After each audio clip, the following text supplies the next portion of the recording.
눈발이 거세게 휘날리던 그날 밤, 가로등 불빛 아래 놓인 낡은 박스에서 희미한 울음소리가 새어나왔습니다. 듣지도 못하고 말하지도 못하는 할머니가 그 작은 생명을 발견했을 때 그녀는 몰랐죠. 이 아이가 누구인지, 왜 버려졌는지. 그리고 5년 뒤 이 아이의 정체가 밝혀지면서 모든 것이 뒤집힐 거라는 사실을요. 지금부터 들려드릴 이야기는 한 할머니의 헌신과 사랑이 만들어낸 기적 같은 반전에 관한 이야기랍니다.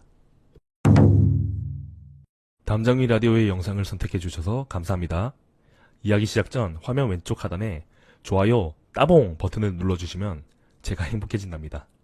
그럼 이야기 시작하겠습니다. 2020년 12월의 어느 추운 밤이었습니다. 서울 외곽의 작은 달동네 언덕배기 끝자락에 자리한 낡은 단칸방에서 오순옥 할머니는 또 하루를 보내고 있었어요. 65의 나이, 젊었을 적 큰 사고로 청력과 언어 능력을 모두 잃은 채 홀로 살아온 지 벌써 10년이 넘었습니다. 남편은 일찍 세상을 떠났고 자식이라곤 없었죠. 폐지를 주어 근근히 생계를 이어가는 하루하루였지만 그래도 순옥 할머니는 포기하지 않았어요. 그날 밤도 여느 때처럼 할머니는 낡은 손수레를 끌고 동네를 돌았습니다. 눈이 내리기 시작했지만 멈출 수 없었어요. 조금이라도 더 추워야 내일 끼니를 이을 수 있으니까요. 거센 바람에 눈발이 옷깃 사이로 파고들었지만 할머니는 묵묵히 골목을 누볐습니다. 가로등 불빛이 희미하게 비추는 좁은 길, 평소보다 어둡고 쓸쓸한 밤이었죠. 그때였습니다. 할머니의 시선이 가로등 아래 놓인 낡은 박스 하나에 멈췄어요. 박스가 미세하게 흔들리고 있었거든요. 바람 때문일까 싶어 지나치려던 순간 박스 안에서 뭔가 움직이는 게 보였습니다. 할머니는 조심스럽게 다가가 박스 뚜껑을 열었어요. 그 순간 할머니의 눈이 커졌습니다. 박스 안에는 얇은 담요에 쌓인 채 울고 있는 아기가 있었습니다. 새하얀 눈이 아기의 작은 얼굴 위로 내려앉고 있었고 아기의 입술은 추위에 파랗게 질려 있었어요. 할머니는 급히 자신의 낡은 외투를 벗어 아기를 감싸 안았습니다. 말은 할 수 없었지만 할머니의 눈에서 눈물이 주르르 흘러내렸죠. 아기를 품에 안은 할머니는 서둘러 집으로 돌아왔습니다. 좁은 방 안, 낡은 전기장판 위에 아기를 조심스럽게 눕히고 젖은 옷을 벗겼어요. 아기는 생후 6개월쯤 되어 보였습니다. 여자아이였죠.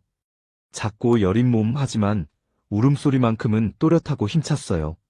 할머니는 집에 있던 우유를 데워 아기에게 먹였습니다. 아기는 배가 고팠는지 우유를 단숨에 다 마셨어요. 그날 밤 할머니는 잠을 이룰 수 없었습니다. 아기를 품에 안고 밤새 지켜봤죠. 아기의 작은 숨소리, 가끔 뒤척이는 모습, 할머니는 그 모든 게 신기하고 소중했어요. 오랜 세월 혼자 살아오며 잊고 있던 따뜻함이 가슴속에서 피어올랐습니다. 다음 날 아침 할머니는 박스가 있던 자리로 다시 가봤습니다. 혹시 쪽지라도 있을까 싶어서요. 하지만 아무것도 없었어요. 눈은 이미 멈췄고 박스는 눈에 파묻혀 있었습니다. 할머니는 한참을 그 자리에 서 있다가 집으로 돌아왔어요. 할머니는 고민했습니다. 경찰에 신고해야 할까? 아니면 그냥 키워야 할까? 말을 할 수 없는 자신이 아기를 키울 수 있을까? 하지만 아기를 보는 순간 할머니의 마음은 이미 정해져 있었어요. 이 아이를 보호하고 싶다는 마음, 그게 전부였습니다. 며칠 뒤 할머니는 동네 파출소를 찾아갔습니다. 손짓 발짓으로 상황을 설명했고 경찰은 할머니의 이야기를 들은 뒤 아기를 확인했어요. 실종 신고가 들어온 아기는 없었습니다. 경찰은 할머니에게 임시로 아기를 보호하라고 했고 친부모를 찾는 동안 기다리라고 했죠. 한 달이 지났습니다. 2달이 지났어요. 하지만 아무도 아기를 찾으러 오지 않았습니다. 경찰의 수소문에도 불구하고 단서는 전혀 나오지 않았어요. 결국 경찰은 할머니에게 정식으로 아기를 입양할 의향이 있는지 물었습니다. 할머니는 고개를 끄덕였어요. 말은 못했지만 할머니의 눈빛은 확고했습니다. 이 아이를 내가 키우겠다는 의지로 가득했죠. 복잡한 절차가 이어졌지만 할머니는 포기하지 않았어요. 주민센터, 구청, 법원을 오가며 서류를 준비했고 결국 입양 허가를 받았습니다. 아기에게 이름을 지어줘야 했습니다. 할머니는 오래 고민했어요. 그리고 서진이라는 이름을 지었습니다. 서쪽에서 불어온 바람처럼 진실되고 바르게 자라라는 뜻이었죠. 오서진. 이제 이 아이는 오순옥 할머니의 딸이 되었습니다. 하지만 동네 사람들의 시선은 곱지 않았어요. 벙어리 할머니가 어떻게 아기를 키우냐며 수군거렸고 아기를 팔아넘길 거라는 소문까지 돌았습니다. 할머니는 그 모든 말을 듣지 못했지만 사람들의 표정과 손가락질은 느낄 수 있었어요. 할머니는 고개를 숙인 채 서진이를 더욱 꼭 안았습니다. 폐지를 주우며 번 돈으로 분유를 사고 기저귀를 샀어요. 할머니는 밤낮 없이 일했습니다. 서진이가 자는 동안에도 폐지를 주우러 나갔고 잠시라도 더 벌려고 새벽부터 움직였죠. 할머니의 손은 거칠어졌고 허리는 더욱 굽어갔지만 서진이를 볼 때만큼은 얼굴에 환한 미소가 번졌습니다. 서진이는 할머니의 품에서 무럭무럭 자랐어요. 건강하고 밝은 아이였습니다. 할머니가 말을 못하는 건 아이에게 아무 문제가 되지 않았어요. 할머니의 따뜻한 손길과 눈빛만으로도 충분했으니까요. 서진이는 할머니를 보며 까르르 웃었고 할머니도 아이를 보며 행복해했습니다. 그렇게 1년이 흘렀습니다.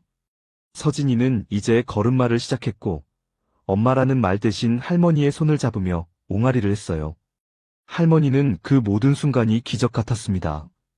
외롭고 쓸쓸했던 삶에 빛이 들어온 것 같았죠. 하지만 할머니는 몰랐습니다. 이 아이가 누구인지, 왜 버려졌는지, 그리고 이 아이를 둘러싼 거대한 음모가 있다는 사실을요.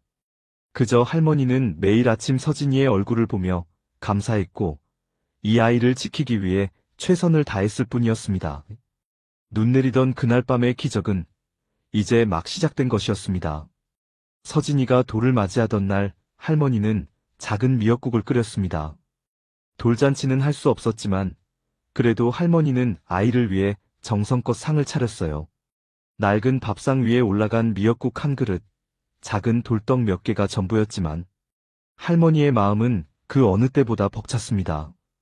그날 오후 할머니는 서진이를 유모차에 태우고 동네 슈퍼에 갔어요.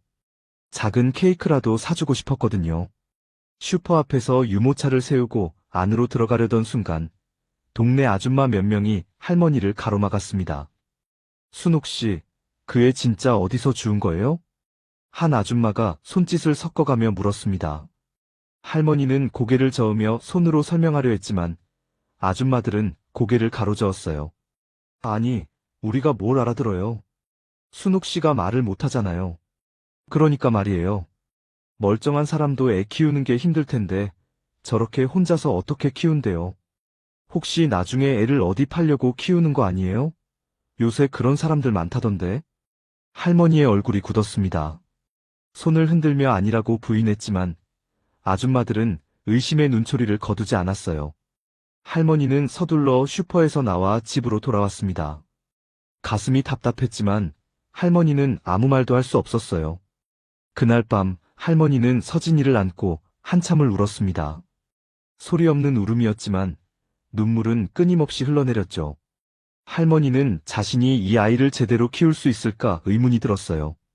말도 못하고 돈도 없는 자신이 과연 좋은 엄마가 될 수 있을까? 하지만 서진이는 할머니의 품에서 새근새근 잠들어 있었습니다. 작고 따뜻한 숨결 할머니는 그 숨결을 느끼며 다시 다짐했어요. 무슨 일이 있어도 이 아이를 지키겠다고, 끝까지 함께하겠다고요. 시간은 빠르게 흘러갔습니다. 서진이는 어느새 3살이 되었고 이제 또박또박 말을 하기 시작했어요. 할머니가 말을 못한다는 사실을 알게 된 서진이는 할머니 대신 밖에서 손짓과 표정으로 의사를 전달하는 법을 배웠습니다. 아이는 영리했고 할머니를 무척 사랑했어요. 할머니 배고파요.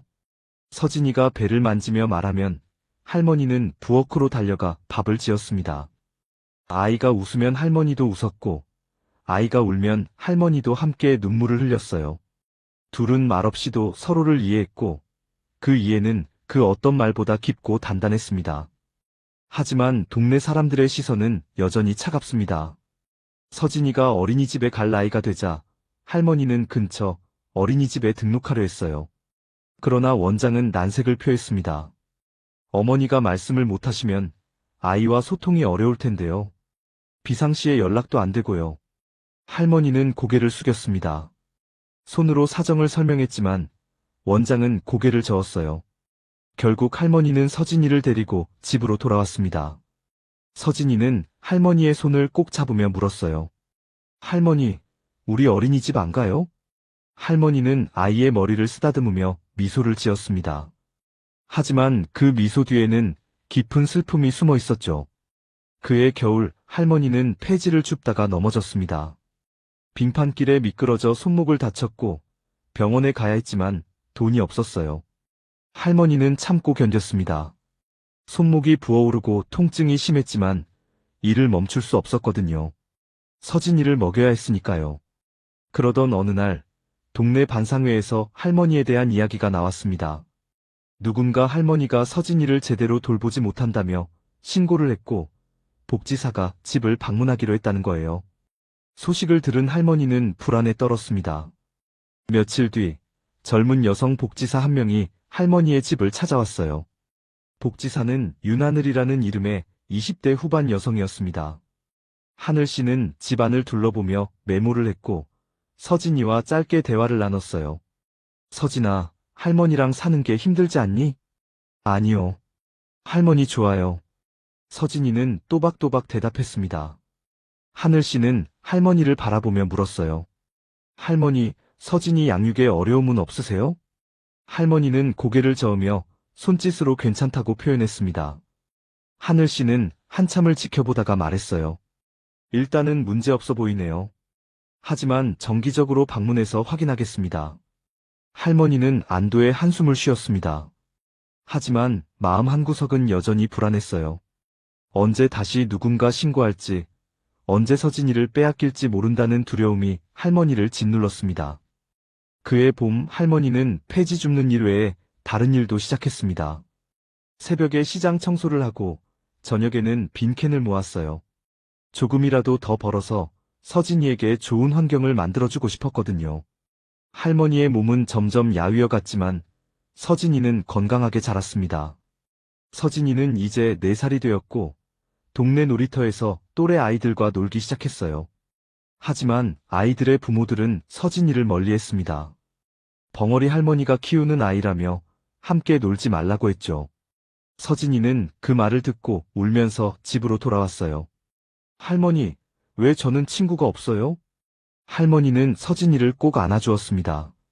말로는 설명할 수 없었지만 할머니의 따뜻한 품만으로도 서진이는 조금씩 진정되었어요. 할머니는 서진이의 눈물을 닦아주며 미소를 지었습니다. 괜찮아. 우리에겐 서로가 있잖아. 할머니의 눈빛은 그렇게 말하고 있었죠. 하지만 세상은 할머니와 서진이에게 점점 더 가혹해졌습니다. 동네 사람들의 수군거림은 계속되었고 복지사의 방문도 잦아졌어요. 할머니는 매번 긴장했고 서진이도 그 긴장을 느꼈습니다. 아이는 점점 조용해졌고 밖에 나가는 것을 두려워하기 시작했어요. 그러던 어느 날 할머니는 서진이를 데리고 병원에 갔습니다. 서진이가 감기에 걸렸거든요. 병원 대기실에서 기다리던 중 한 중년 여성이 할머니에게 다가왔어요. 저기, 아이 엄마 되세요? 할머니는 고개를 끄덕였습니다. 여성은 서진이를 보더니 이상한 표정을 지었어요. 아이 얼굴이 낯익은데요. 혹시 어디서 본 것 같은데? 여성은 한참을 서진이를 바라보다가 고개를 가로저으며 자리로 돌아갔습니다. 할머니는 가슴이 철렁했어요. 뭔가 불길한 예감이 들었지만 할머니는 애써 무시했습니다. 그날 밤 할머니는 서진이를 재우고 창밖을 바라봤습니다. 눈이 내리고 있었어요. 5년 전 그날처럼요. 할머니는 문득 궁금해졌습니다. 서진이의 진짜 부모는 누구일까? 왜 이 아이를 버렸을까? 그리고 혹시 언젠가 그들이 돌아올까? 하지만 할머니는 고개를 저었어요. 이제 서진이는 자신의 딸이었고 그게 전부였으니까요. 할머니는 조용히 방으로 돌아가 서진이 옆에 누웠습니다. 아이의 따뜻한 숨결을 느끼며 할머니는 천천히 잠에 빠져들었어요. 서진이가 5살이 되던 해 할머니의 건강은 눈에 띄게 나빠졌습니다. 폐지를 주우며 무리했던 탓에 무릎과 허리가 망가졌고 손목은 제대로 치료받지 못해 힘을 쓸 수 없게 되었어요. 하지만 할머니는 멈출 수 없었습니다. 서진이를 먹여 살려야 했으니까요. 어느 날 아침 할머니는 새벽같이 일어나 폐지를 주우러 나갔습니다. 서진이는 아직 잠들어 있었고 할머니는 조용히 문을 닫고 나갔어요. 하지만 그날따라 몸이 무거웠습니다. 가슴이 답답하고 숨이 가빠왔어요. 할머니는 잠시 쉬었다가 다시 걸었지만 어지러움이 밀려왔습니다. 그리고 그 순간 할머니는 그대로 쓰러졌습니다. 좁은 골목길, 아무도 없는 새벽녘에 할머니는 차가운 바닥에 고꾸라졌어요. 손수레는 옆으로 넘어졌고 모아둔 폐지는 바람에 흩어졌습니다. 1시간쯤 지났을까요? 출근길에 나선 동네 주민이 할머니를 발견했고 급히 119에 신고했습니다. 할머니는 구급차에 실려 병원으로 옮겨졌어요. 의사는 과로와 영양실조, 그리고 만성 심장질환이라고 진단했습니다. 당장 입원 치료를 받아야 한다고 했죠. 그 사이 집에 혼자 남겨진 서진이는 깨어나 할머니를 찾았습니다. 하지만 집 안 어디에도 할머니는 없었어요. 서진이는 겁이 났지만 울지 않았습니다. 할머니가 곧 돌아올 거라고 믿었거든요. 하지만 시간이 지나도 할머니는 오지 않았습니다. 서진이는 배가 고팠지만 냉장고에는 아무것도 없었어요. 아이는 문 앞에 앉아 할머니를 기다렸습니다. 1시간, 2시간, 3시간이 지났지만 할머니는 나타나지 않았어요. 결국 옆집 아줌마가 이상한 낌새를 눈치채고 문을 두드렸습니다. 서진이가 울면서 문을 열자 아줌마는 깜짝 놀랐어요. 서진아, 할머니는 어디 갔어? 모르겠어요. 아침에 일어났는데 할머니가 없어요. 아줌마는 급히 파출소에 연락했고 경찰은 할머니가 병원에 입원했다는 사실을 확인했습니다. 서진이는 복지사 윤하늘 씨에게 인계되었고 임시로 아동보호시설로 보내지게 되었어요. 할머니 보러 갈 거예요. 서진이는 울며 소리쳤지만 하늘 씨는 고개를 저었습니다. 서진아, 할머니가 많이 아프셔. 지금은 병원에서 치료받고 계시니까 우리 잠깐만 기다리자. 응? 싫어요. 할머니 없으면 싫어요. 서진이는 하늘 씨의 손을 뿌리치며 울었습니다. 하지만 어린아이의 힘으로는 어쩔 수 없었어요. 결국 서진이는 시설로 보내졌고 할머니와 떨어지게 되었습니다. 병원 침대에 누운 할머니는 서진이 생각에 눈물을 흘렸습니다. 말도 못하고 몸도 자유롭지 못한 채 할머니는 그저 천장만 바라볼 뿐이었어요. 의사는 최소 한 달은 입원 치료를 받아야 한다고 했습니다. 하지만 치료비는 어떻게 마련할까요? 할머니는 절망했습니다. 며칠 뒤 복지사 윤하늘 씨가 병원을 찾아왔습니다. 할머니를 보자마자 하늘 씨는 조심스럽게 입을 열었어요. 할머니, 서진이 걱정 많이 하시죠? 아이는 지금 시설에서 잘 지내고 있어요. 할머니는 눈물을 흘리며 고개를 끄덕였습니다. 하늘 씨는 한숨을 쉬며 말을 이었어요. 할머니, 솔직히 말씀드릴게요. 할머니가 이렇게 쓰러지신 걸 보면 서진이를 계속 키우시기엔 무리가 있어 보여요. 아이의 미래를 생각하면 다른 가정에 입양 보내는 게 나을 수도 있어요. 할머니의 눈이 커졌습니다. 손을 흔들며 아니라고 부인했지만 하늘 씨는 진지한 표정이었어요. 할머니 마음은 알아요. 하지만 현실적으로 생각해보세요. 할머니도 이제 나이가 많으시고 건강도 안 좋잖아요. 서진이가 앞으로 학교도 가야 하고 더 많은 돈이 필요할 텐데. 할머니는 고개를 세차게 저었습니다. 절대 안 된다는 듯이요. 하늘 씨는 할머니의 손을 잡으며 말했어요. 알겠어요. 그럼 일단은 할머니가 퇴원하실 때까지 기다릴게요. 하지만 할머니, 진지하게 생각해보세요. 하늘 씨가 떠난 뒤 할머니는 밤새 울었습니다. 서진이를 빼앗길 수도 있다는 두려움이 할머니를 짓눌렀어요. 할머니는 빨리 회복해서 서진이를 데려와야겠다고 다짐했습니다. 하지만 회복은 더뎠습니다. 할머니의 몸은 이미 한계에 달해 있었고 제대로 된 영양 공급 없이 버텨온 세월이 고스란히 드러났어요.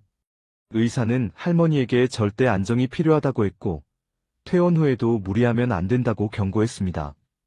그 사이, 서진이는 시설에서 할머니를 그리워했습니다. 다른 아이들과 놀지도 않고, 밥도 제대로 먹지 않았어요.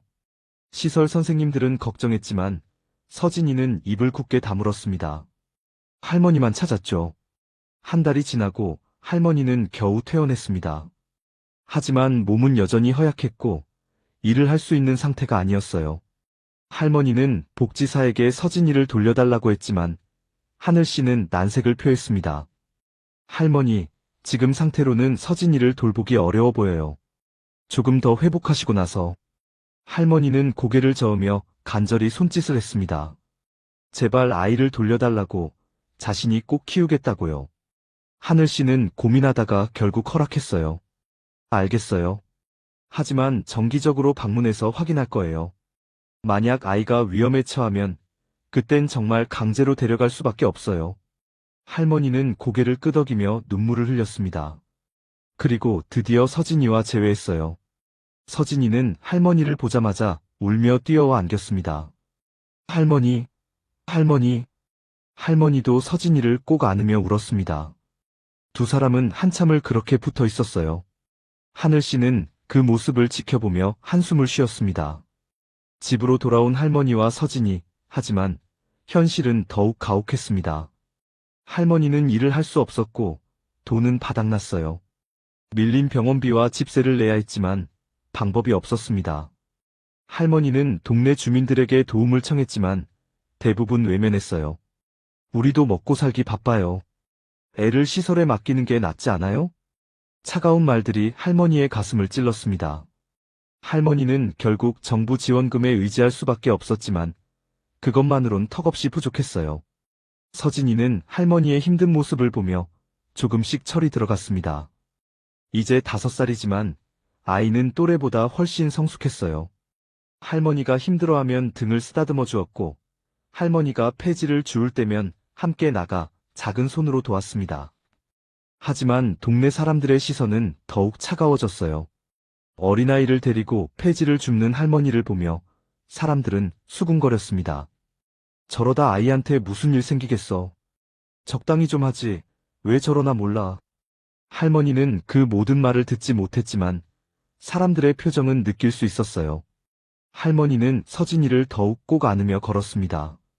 이 아이만은 지켜야 한다고, 무슨 일이 있어도요. 그러던 어느 날 할머니의 집 앞에 낯선 승용차 한 대가 멈췄습니다. 고급스러운 검은색 세단이었어요. 차에서 중년의 남자와 여자가 내렸습니다. 두 사람은 양복을 입고 있었고 분위기가 예사롭지 않았어요. 남자가 할머니에게 다가오며 말했습니다. 혹시 오서진이라는 아이가 여기 사나요? 할머니는 깜짝 놀라 고개를 끄덕였습니다. 남자는 여자를 돌아보며 말했어요. 맞는 것 같아요. 사진이랑 똑같아. 여자는 떨리는 목소리로 물었습니다. 우리 아이일까요? 정말? 할머니는 두 사람을 경계하며 서진이를 뒤로 숨겼습니다. 남자는 할머니에게 명함을 건네며 말했어요. 저희는 강민우, 박소희라고 합니다. 5년 전에 아이를 잃었어요. 혹시 그 아이가 이 아이일 수도 있어요. 할머니의 얼굴이 창백해졌습니다. 이게 무슨 소리일까요? 5년 전에 잃은 아이라니. 할머니는 고개를 저으며 손을 흔들었지만 두 사람은 물러서지 않았어요. 한번 확인해보고 싶어요. 제발 허락해주세요. 할머니는 혼란스러웠습니다. 이 사람들이 정말 서진이의 부모일까요? 그렇다면 자신은 서진이를 잃게 되는 걸까요? 할머니는 서진이를 더욱 꼭 안으며 고개를 세차게 저었습니다. 남자는 한숨을 쉬며 말했어요. 할머니, 우리도 절박해요. 5년 동안 아이를 찾았어요. 제발 기회를 주세요. 하지만 할머니는 듣지 않았습니다. 아니, 들을 수 없었어요. 할머니는 서진이를 안고 집 안으로 들어가 문을 닫았습니다. 두 사람은 문 밖에서 한참을 서 있다가 결국 돌아갔어요. 그날 밤 할머니는 잠을 이룰 수 없었습니다. 서진이의 진짜 부모가 나타났다는 사실이 믿기지 않았어요. 5년 동안 아무도 찾지 않았는데 왜 이제 와서 나타난 걸까요? 할머니는 불안했습니다. 서진이를 빼앗길까봐, 이 아이와 헤어질까봐요. 창밖에는 다시 눈이 내리기 시작했습니다. 5년 전 그날처럼요. 할머니는 서진이를 꼭 안으며 다짐했어요. 무슨 일이 있어도 이 아이를 지키겠다고, 절대 놓지 않겠다고요. 하지만 할머니는 몰랐습니다. 이 사건이 거대한 진실의 시작이라는 것을, 그리고 서진이를 둘러싼 충격적인 비밀이 곧 드러날 거라는 사실을요. 다음 날 아침, 할머니는 서진이를 데리고 시장에 갔습니다. 평소처럼 장을 보려던 참이었는데, 어제 그 남녀가 다시 나타났어요. 이번에는 복지사 윤하늘 씨와 함께였습니다. 할머니, 잠깐만 이야기 좀 나눠요. 하늘 씨가 다가오며 말했습니다. 할머니는 서진이를 뒤로 숨기며 경계했어요. 하늘 씨는 조심스럽게 설명했습니다. 할머니, 이 두 분은 5년 전에 아기를 잃으셨대요. 그 아기가 혹시 서진이일 가능성이 있어서 DNA 검사를 하고 싶다고 하시는데요. 할머니는 고개를 세차게 저었습니다. 절대 안 된다는 표시였죠. 하지만 강민우 씨가 한 발 다가서며 말했어요. 할머니, 제 말 좀 들어주세요. 우리 아이는 5년 전 생후 6개월 때 유괴당했어요. 경찰에 신고했지만 단서가 전혀 없었어요. 우리는 5년 동안 아이를 찾아 헤맸어요. 박소혜 씨도 눈물을 글썽이며 말했습니다. 할머니, 저희도 부모예요. 아이를 잃은 부모의 마음을 이해해주세요. 그냥 DNA 검사만 해보게 해주세요. 만약 우리 아이가 아니면 다시는 찾아오지 않을게요. 할머니는 흔들렸습니다. 저 사람들의 눈에서 진심이 느껴졌거든요. 하지만 동시에 두려웠어요. 만약 정말 서진이가 저들의 아이라면 어떻게 되는 걸까요? 하늘 씨가 할머니의 어깨를 토닥이며 말했어요. 할머니, 진실을 확인하는 게 서진이한테도 좋을 거예요. 만약 진짜 부모님이라면 서진이는 더 나은 환경에서 자랄 수 있어요. 할머니는 눈물을 흘리며 고개를 끄덕였습니다. 마지못해 동의한 것이었죠. 며칠 뒤 DNA 검사가 진행되었고 결과를 기다리는 일주일은 할머니에게 지옥 같았습니다. 서진이는 할머니의 이상한 분위기를 눈치챘어요. 아이는 할머니에게 물었습니다. 할머니, 무슨 일 있어요? 할머니는 고개를 저으며 웃으려 했지만 눈물이 흘러내렸어요. 서진이는 할머니의 눈물을 닦아주며 말했습니다. 할머니, 울지 마요. 서진이가 있잖아요. 할머니는 서진이를 꼭 안았습니다. 이 아이를 잃을 수도 있다는 생각에 가슴이 찢어지는 것 같았어요. 일주일 뒤 DNA 검사 결과가 나왔습니다. 하늘 씨가 할머니의 집을 찾아와 결과를 전했어요. 할머니, 결과가 나왔어요. 서진이는 강민유, 박소혜 부부의 친딸이 맞아요. 할머니는 그 자리에 주저앉았습니다. 예상했던 일이지만 막상 확인되니 세상이 무너지는 것 같았어요. 하늘 씨는 할머니를 부축하며 말했습니다. 할머니, 정신 차리세요. 아직 결정된 건 아니에요. 부부가 어떤 결정을 내릴지는 모르니까요. 하지만 그날 저녁, 강민우 박소의 부부가 다시 찾아왔습니다. 이번에는 변호사까지 동행했어요. 민우 씨가 할머니에게 말했습니다. 할머니, 먼저 감사드려요. 5년 동안 우리 딸을 돌봐주셔서 정말 고마워요. 하지만 이제 서진이를 저희가 데려가야 할 것 같아요. 할머니는 고개를 저으며 손을 흔들었습니다. 안 된다고, 절대 안 된다고요. 소혜 씨가 다가오며 말했어요. 할머니 마음 이해해요. 하지만 서진이는 우리 딸이에요. 법적으로도 저희가 친권자고요. 할머니가 5년 동안 키워주신 건 정말 감사하지만 이제 우리가 책임져야 해요. 변호사가 서류를 꺼내며 말했습니다. 할머니, 이건 친권 확인 서류예요. 서진이는 법적으로 강민유, 박소의 부부의 자녀로 등록되어 있어요.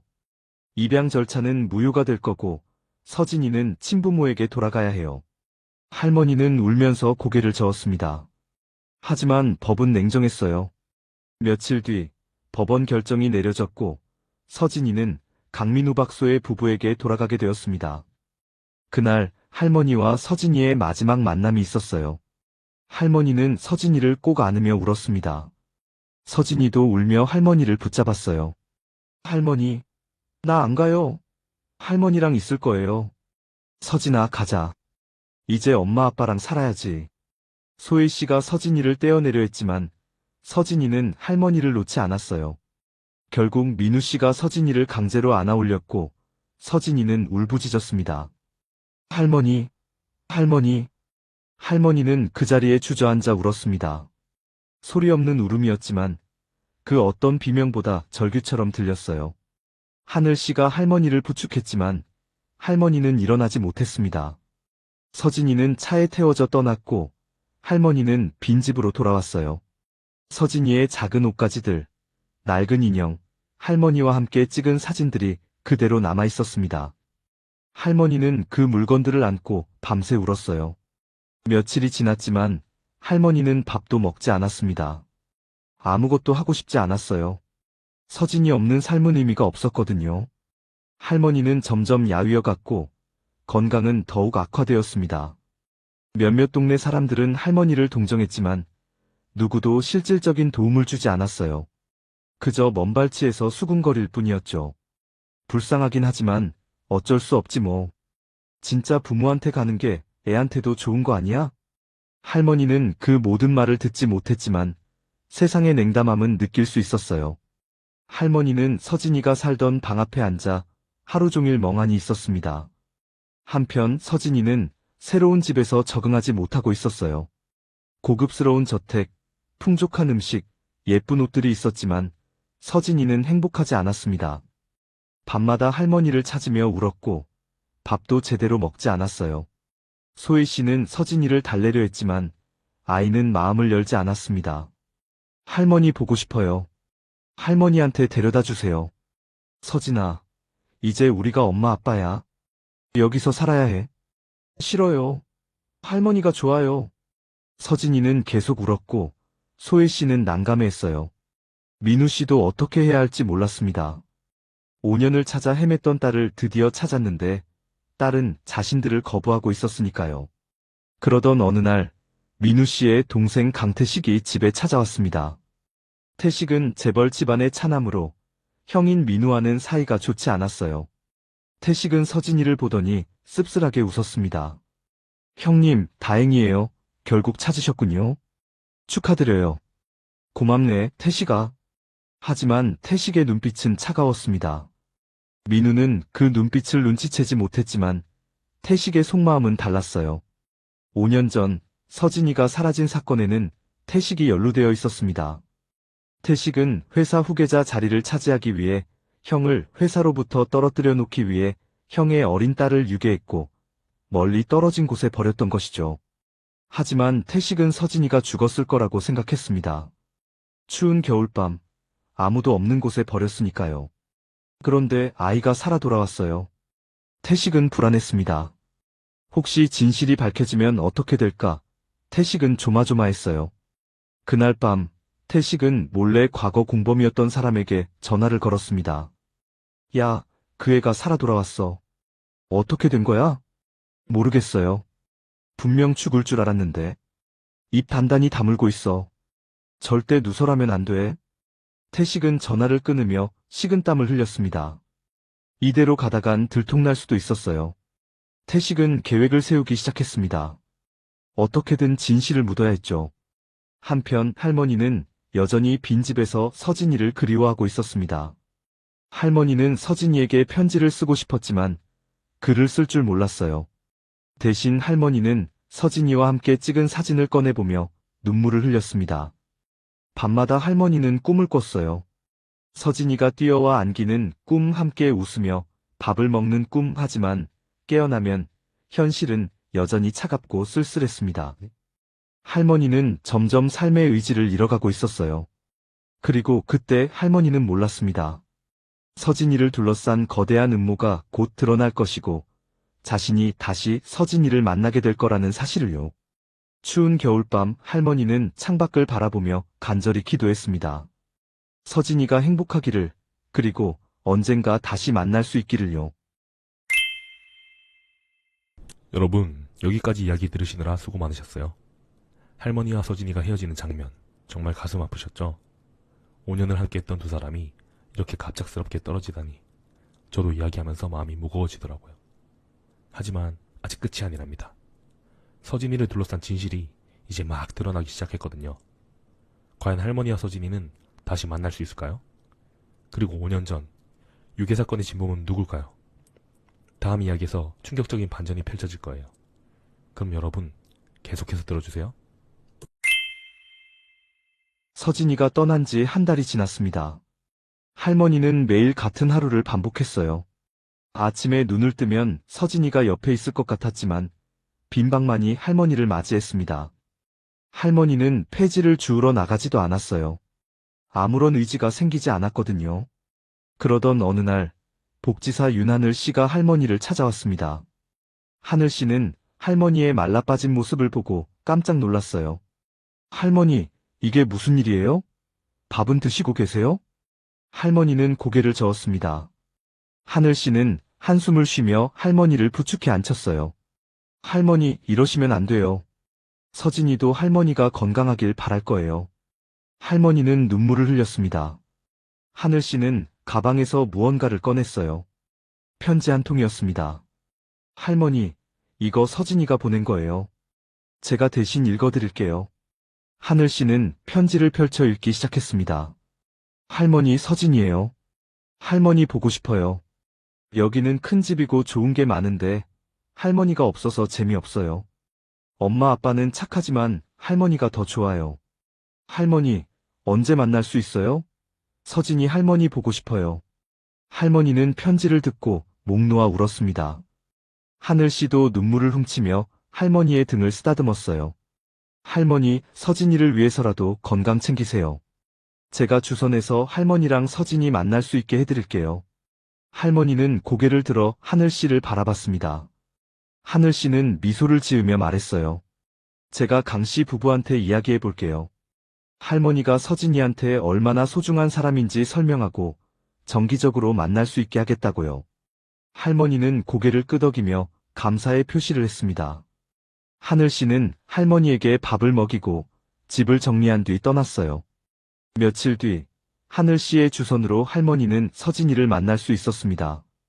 강민우 박소의 부부의 저택, 넓은 거실에서 할머니와 서진이는 재회했어요. 서진이는 할머니를 보자마자 달려와 안겼습니다. 할머니, 할머니. 할머니도 서진이를 꼭 안으며 울었습니다. 한참을 그렇게 있다가 소혜 씨가 조심스럽게 말했어요. 할머니, 차라도 한잔 하세요. 서진이가 할머니 얘기를 정말 많이 했어요. 할머니는 고개를 끄덕였습니다. 서진이는 할머니 손을 잡고 자신의 방을 보여줬어요. 예쁜 침대, 수많은 장난감들, 하지만 서진이의 표정은 밝지 않았습니다. 할머니, 여기 좋긴 한데요. 할머니가 없어서 외로워요. 할머니는 서진이의 머리를 쓰다듬으며 웃었습니다. 그리고 손짓으로 말했어요.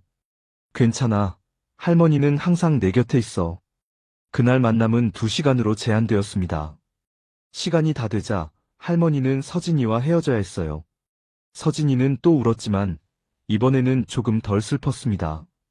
다음에 또 만날 수 있다는 걸 알았으니까요. 할머니는 집으로 돌아오는 길에 하늘 씨에게 감사를 표했습니다. 하늘 씨는 미소를 지으며 말했어요. 할머니, 다음 주에도 만날 수 있게 해드릴게요. 강 씨 부부도 서진이가 할머니를 필요로 한다는 걸 이해하셨어요. 할머니는 고개를 끄덕였습니다. 조금이나마 희망이 생긴 것 같았어요.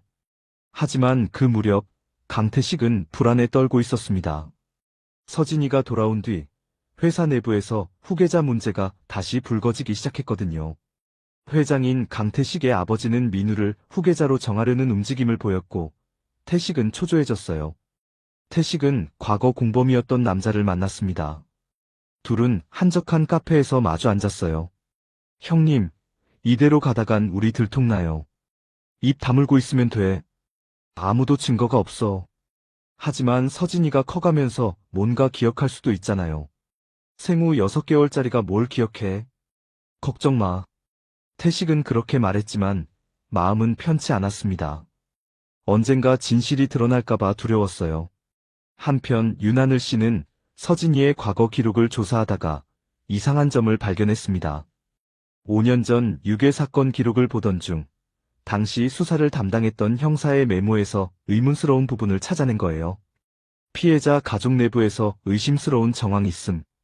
하지만 증거 불충분으로 수사 중단. 하늘 씨는 이 메모가 신경 쓰였습니다. 가족 내부에 범인이 있을 수도 있다는 뜻일까요? 하늘 씨는 당시 담당 형사였던 김동욱 형사를 찾아갔어요. 김동욱 형사는 50대 중반의 노련한 형사였습니다. 하늘 씨가 찾아오자 김 형사는 반가워했어요. 아, 그 사건 말이죠. 저도 오랫동안 신경 쓰였던 사건이에요. 형사님, 가족 내부 범행 가능성이 있었다고 적혀 있던데요. 김 형사는 고개를 끄덕였습니다. 네, 당시 피해자의 삼촌인 강태식 씨가 의심스러웠어요. 유괴 직전에 태식 씨가 피해자 집 근처에 있었다는 목격자도 있었고요. 그런데 왜 수사가 중단됐나요? 증거가 없었어요. 태식 씨는 완벽한 알리바이를 제시했고 목격자 진술도 확실하지 않았죠. 게다가 강 회장의 압력도 있었어요. 가족 내부 스캔들을 원하지 않았던 거죠. 하늘 씨는 메모를 하며 물었습니다. 혹시 지금이라도 다시 수사할 수 있을까요? 글쎄요.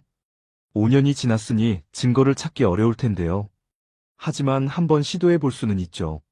하늘 씨는 김 형사와 함께 다시 수사를 시작하기로 했습니다. 둘은 당시 목격자를 다시 찾아가고 태식의 행적을 추적했어요. 그 과정에서 하늘 씨는 중요한 단서를 발견했습니다. 5년 전 유괴 당일 태식이 고용했던 운전기사가 최근 양심선언을 하려 했다는 소문이 돌았던 거예요. 하지만 그 운전기사는 얼마 전 의문의 교통사고로 사망했습니다. 하늘 씨는 이것이 우연이 아니라고 확신했습니다. 태식이 입막음을 위해 운전기사를 제거한 것일 수도 있다고 생각했어요. 하늘 씨는 김 형사에게 이 사실을 알렸고 둘은 본격적으로 태식을 조사하기 시작했습니다. 한편 할머니는 일주일에 한 번씩 서진이를 만나러 갔습니다. 만날 때마다 서진이는 조금씩 밝아졌고 할머니도 삶의 의지를 되찾았어요. 할머니는 다시 폐지를 주우기 시작했고 건강을 회복하려 노력했습니다. 하지만 강태식은 할머니의 존재가 불편했습니다. 할머니가 자주 드나들면서 과거 일에 대해 뭔가 알아낼 수도 있다고 생각했거든요. 태식은 할머니를 멀리하려는 계획을 세우기 시작했어요. 어느 날 태식은 형 민우에게 슬쩍 말했습니다. 형님, 서진이가 자꾸 그 할머니만 찾으면 우리한테 정이 안 들지 않을까요? 차라리 만남을 줄이는 게 어때요? 민우는 고민했습니다. 태식의 말도 일리가 있었거든요. 소혜 씨도 같은 생각이었어요. 서진이가 할머니에게만 의지하는 게 걱정되었습니다. 결국 민우는 하늘 씨에게 연락했습니다. 윤 씨, 미안하지만 당분간 할머니와 서진이의 만남을 줄이면 안 될까요? 서진이가 우리한테 적응할 시간이 필요할 것 같아서요. 하늘 씨는 난감해했습니다. 선생님, 하지만 서진이한테 할머니는 정말 중요한 사람이에요. 갑자기 만남을 줄이면 아이가 상처받을 수 있어요. 알아요. 하지만 잠깐만이에요. 한 달만 기다려주세요. 하늘 씨는 할 수 없이 동의했습니다. 그리고 할머니에게 이 사실을 전해야 했어요. 할머니는 그 소식을 듣고 절망했습니다. 겨우 희망을 되찾았는데 또다시 서진이와 떨어져야 한다니요. 할머니는 그날 밤 잠을 이루지 못했습니다. 창밖을 바라보며 눈물을 흘렸어요. 하지만 할머니는 포기하지 않기로 했습니다. 서진이를 위해서라도 견뎌야 했어요. 그리고 할머니는 몰랐습니다. 하늘 씨와 김동욱 형사가 진실을 밝히기 위해 움직이고 있다는 사실을요. 곧 모든 비밀이 드러날 것이고 할머니와 서진이는 다시 만나게 될 거라는 사실을요. 어둠 속에서 할머니는 기도했습니다. 서진이가 행복하기를, 그리고 언젠가 모든 게 괜찮아지기를요. 한 달이 지났지만 강민우 부부는 할머니와 서진이의 만남을 계속 미뤘습니다. 서진이는 점점 더 할머니를 그리워했고 밤마다 울었어요. 소혜 씨는 서진이를 달래려 했지만 아이는 할머니를 만날 수 없게 되자 오히려 더 마음을 열지 않았습니다. 엄마, 할머니는 언제 와요? 서진아, 조금만 기다려. 곧 만날 수 있을 거야. 싫어요. 지금 당장 만나고 싶어요. 서진이는 울며 소리쳤고 소혜 씨는 어쩔 줄 몰라 했어요. 민우도 고민에 빠졌습니다. 이대로는 안 될 것 같았거든요. 한편 윤하늘 씨와 김동욱 형사는 강태식을 본격적으로 수사하고 있었습니다. 둘은 5년 전 유괴 당일의 CCTV 영상을 다시 확보했고 태식의 동선을 추적했어요. 그 결과 태식이 유괴 당일 피해자 집 근처에 있었다는 확실한 증거를 찾아냈습니다. 김 형사는 하늘 씨에게 말했어요. 이제 태식 씨를 직접 조사해야 할 것 같아요. 하지만 조심해야 해요. 태식 씨는 재벌가 사람이니까 함부로 건드렸다간 우리가 곤란해질 수 있어요. 하지만 형사님, 진실을 밝혀야죠. 서진이를 위해서라도요. 김 형사는 고개를 끄덕였습니다. 둘은 신중하게 계획을 세웠어요. 먼저 태식의 과거 행적을 더 조사하고 확실한 증거를 확보한 뒤 움직이기로 했습니다. 그 과정에서 하늘 씨는 또 다른 단서를 발견했습니다. 5년 전 태식이 한 흥신소에 거액을 지불한 기록이 있었던 거예요. 하늘 씨는 그 흥신소 사장을 찾아갔습니다. 사장은 60대의 노인이었고 이미 은퇴한 상태였어요. 하늘 씨가 찾아오자 그는 경계하는 눈빛을 보였습니다. 무슨 일로 오셨나요? 5년 전에 강태식 씨가 의뢰한 일에 대해 여쭤보고 싶어서요. 사장의 얼굴이 굳었습니다. 그건 비밀 유지 의무가 있어서 말씀드릴 수 없어요. 하지만 이건 아동 유괴 사건과 관련이 있어요. 만약 증언하지 않으시면 공범으로 몰릴 수도 있어요. 사장은 한참을 고민하다가 머뭇거리며 입을 열었습니다.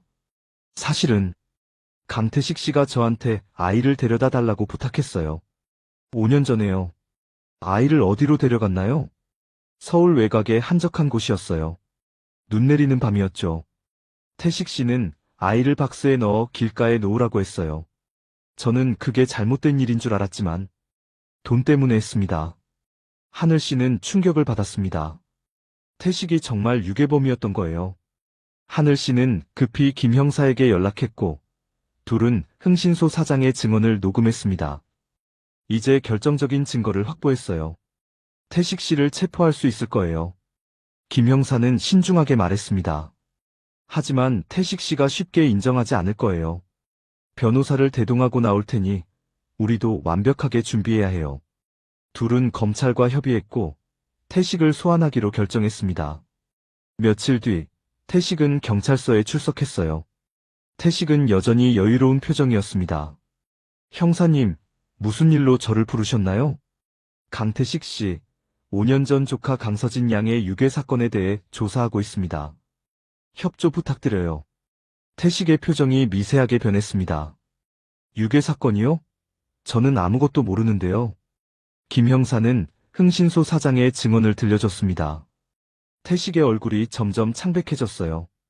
그건 거짓말이에요. 저는 그런 일 한 적 없어요. 하지만 흥신소 사장은 당신이 의뢰했다고 증언했어요. 게다가 당신의 금융 기록에도 그 남자에게 돈을 지불한 내역이 있어요. 태식은 말문이 막혔습니다. 변호사가 개입했지만 증거는 명확했어요. 태식은 결국 자백할 수밖에 없었습니다. 죄송합니다. 왜 그런 짓을 했나요? 태식은 고개를 숙였습니다.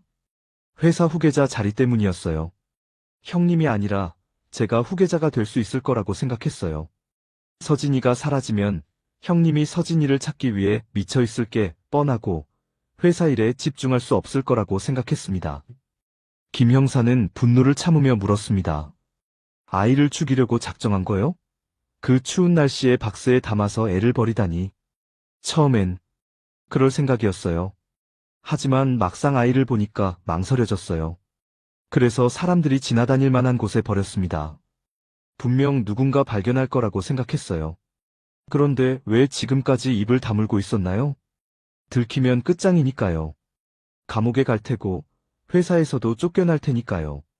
태식은 체포되었고 이 소식은 곧 강민우 박소의 부부에게 전해졌습니다. 민우는 충격에 빠졌어요. 태식이가 내 동생이 그런 짓을 했다고? 소혜 씨도 믿을 수 없다는 표정이었습니다. 하지만 증거는 명확했고 태식은 자백까지 했어요. 민우는 분노했습니다. 태식이를 용서할 수 없어. 내 딸을 죽이려고 했다니. 민우는 경찰에 전폭적으로 협조하기로 했고 태식은 정식으로 기소되었습니다.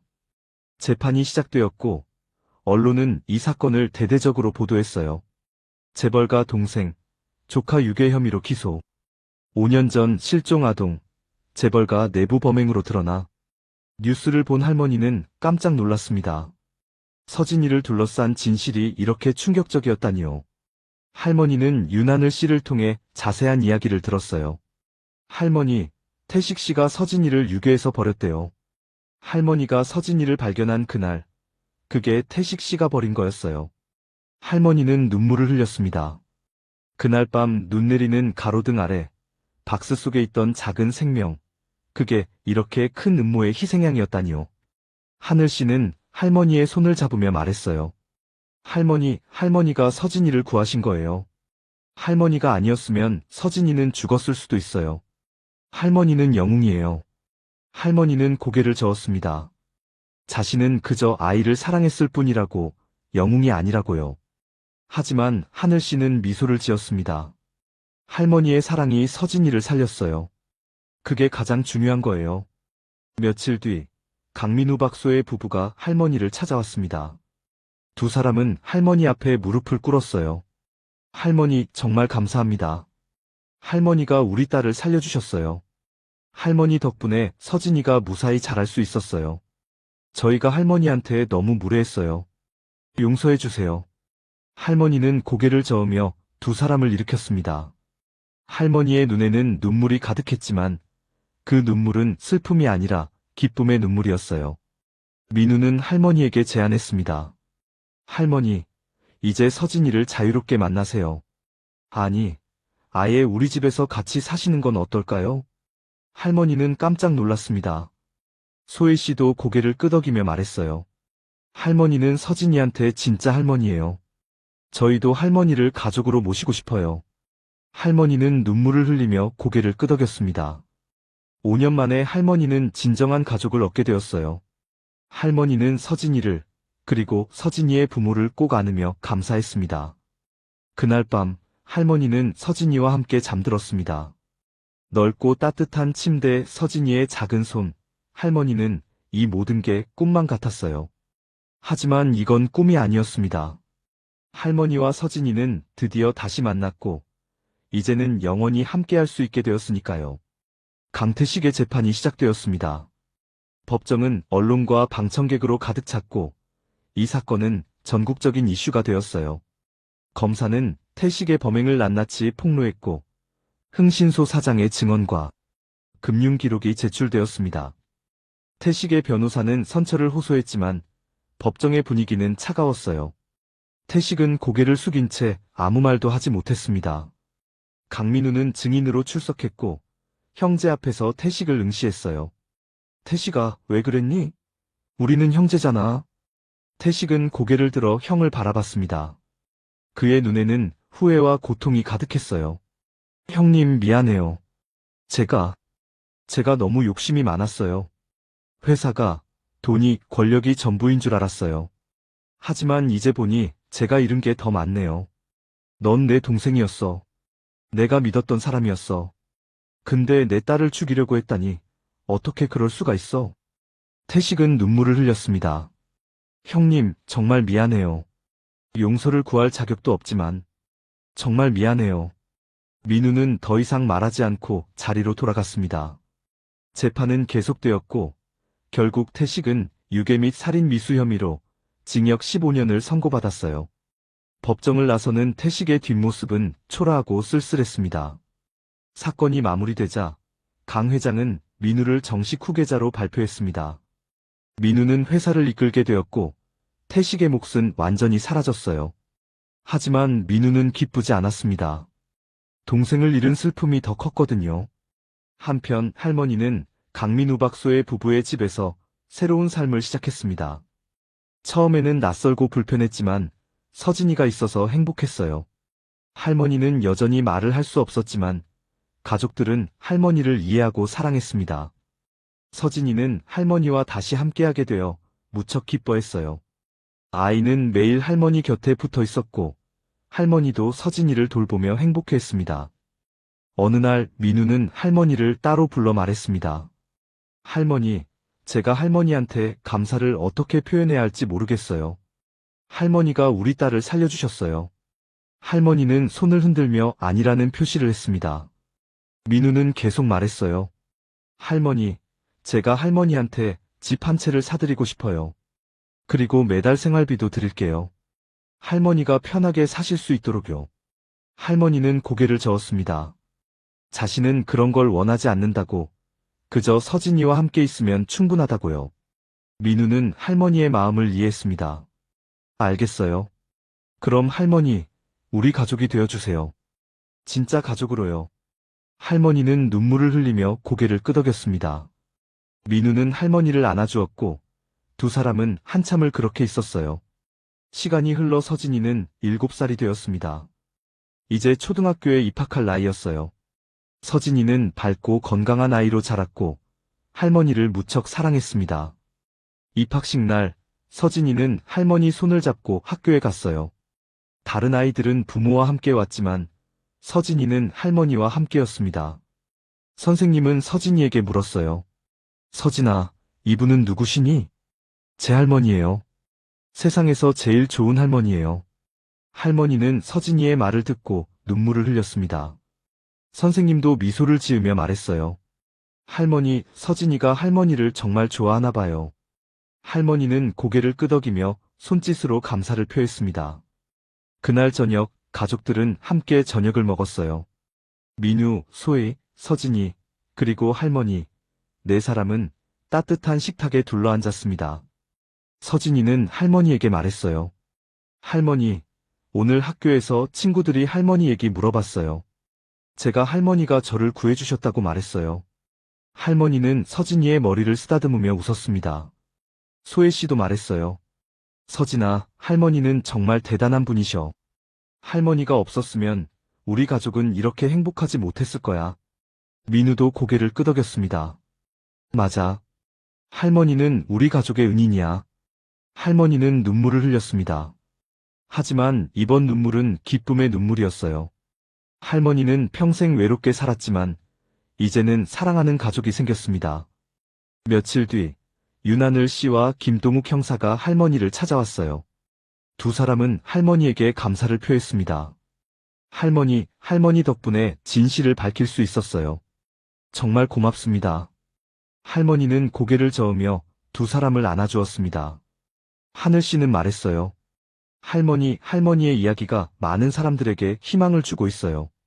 할머니처럼 어려운 상황에서도 포기하지 않고 사랑을 지켜낸 분이 있다는 걸 알면 다들 힘을 얻을 거예요. 할머니는 미소를 지었습니다.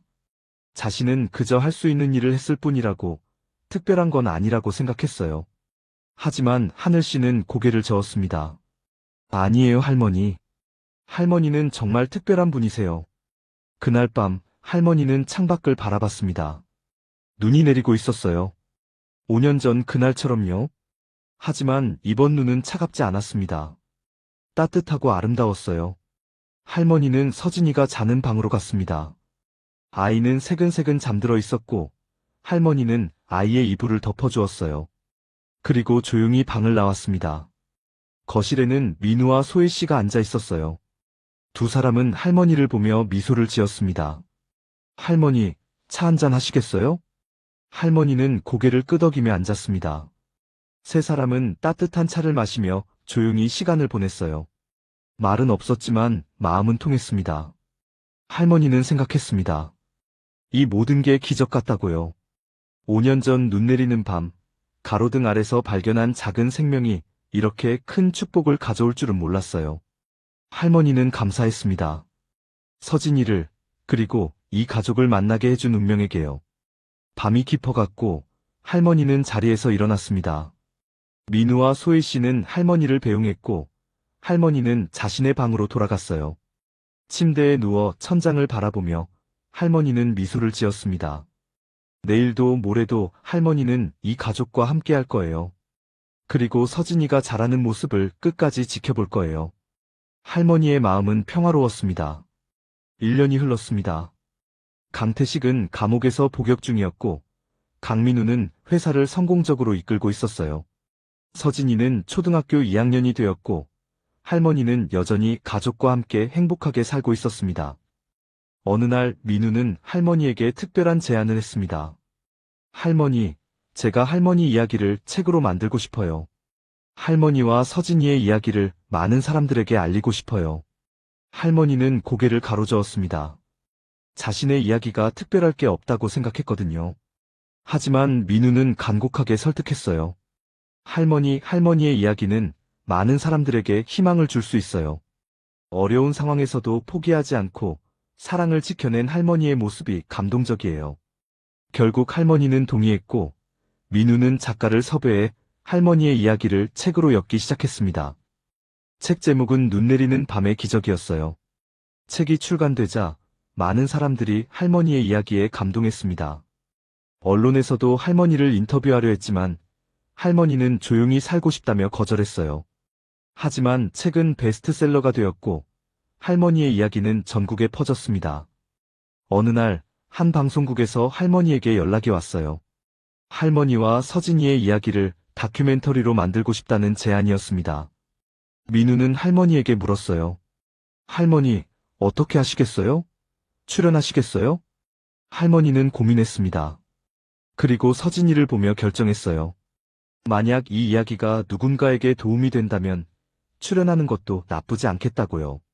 할머니는 고개를 끄덕였습니다. 다큐멘터리 촬영이 시작되었고 할머니는 서진이와 함께 출연했어요.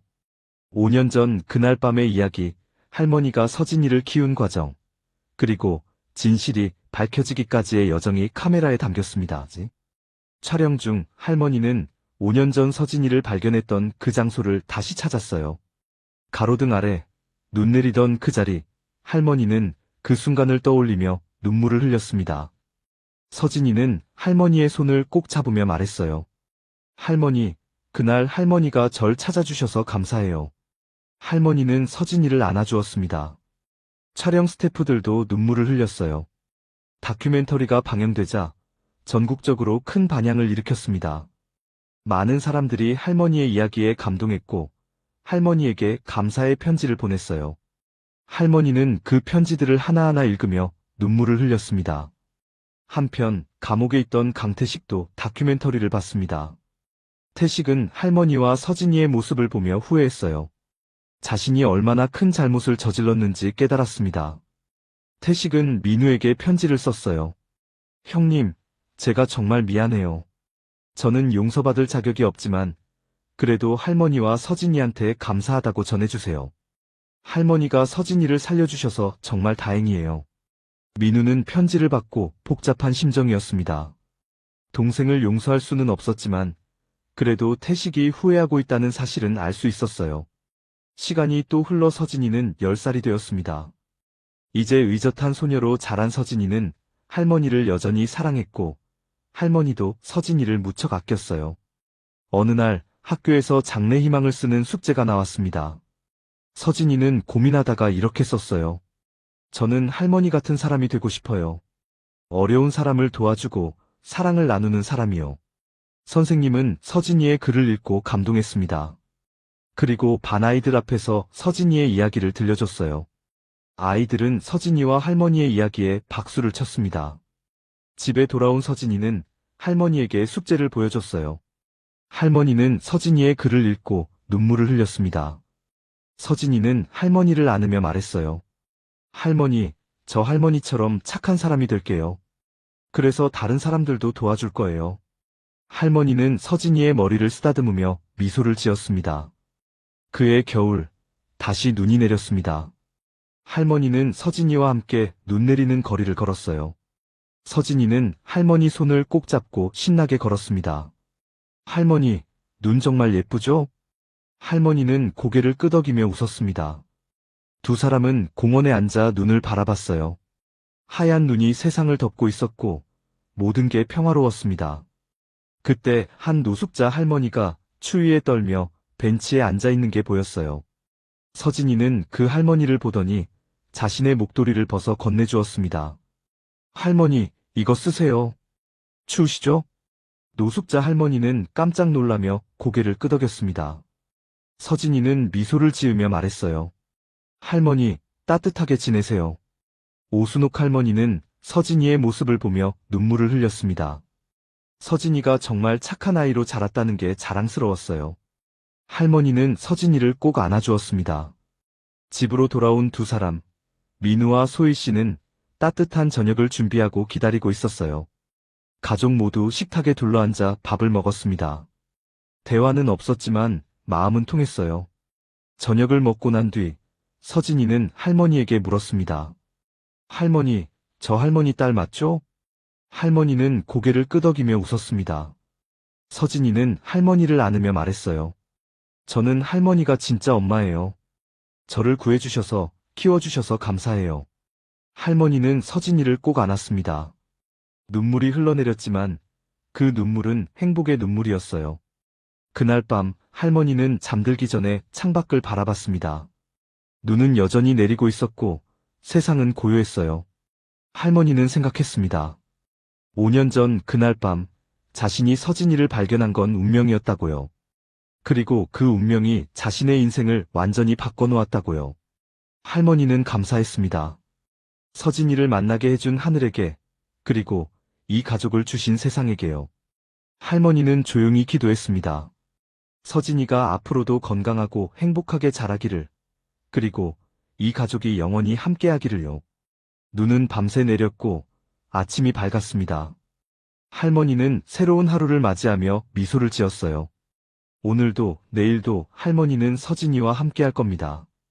그리고 그 사실만으로도 할머니는 세상에서 가장 행복한 사람이었습니다. 여러분, 오늘 이야기 어떠셨어요? 오순옥 할머니와 서진이의 이야기를 끝까지 들어주셔서 정말 감사드려요. 눈 내리는 추운 겨울밤, 가로등 아래에서 시작된 작은 기적이 이렇게 큰 감동으로 이어질 줄은 아무도 몰랐을 거예요. 할머니는 말도 듣지도 못하는 어려운 처지였지만 그 작은 생명을 포기하지 않았죠. 5년 동안 온갖 편견과 어려움 속에서도 서진이를 끝까지 지켜낸 할머니의 사랑. 그게 진짜 기적이었던 것 같아요. 이야기를 들으시면서 많은 분들이 가슴 뭉클하셨을 거예요. 할머니와 서진이가 헤어지는 장면, 진실이 밝혀지는 순간, 그리고 다시 만나는 마지막 장면까지. 모든 순간이 우리에게 큰 울림을 주었죠. 이 이야기는 우리에게 중요한 교훈을 남겨줘요. 진정한 사랑은 말이나 조건이 아니라 마음에서 나온다는 것. 그리고 포기하지 않는 용기가 기적을 만든다는 것을요. 누구나 살아가면서 다양한 선택의 순간을 맞이하게 됩니다. 그때 우리가 어떤 선택을 하느냐에 따라 인생이 달라지죠. 할머니는 서진이를 선택했고 그 선택이 할머니의 인생을 완전히 바꿔놨어요. 여러분도 삶의 중요한 순간에 사랑과 용기를 선택하신다면 분명 아름다운 결말을 만나실 수 있을 거예요. 오늘 이야기가 여러분께 작은 위로와 지혜가 되었으면 좋겠습니다. 어려운 일이 있을 때 할머니와 서진이의 이야기를 떠올려보세요. 분명 힘이 될 거예요. 앞으로도 이런 감동적인 이야기들로 여러분을 찾아뵐게요. 구독과 좋아요 부탁드립니다. 감사합니다.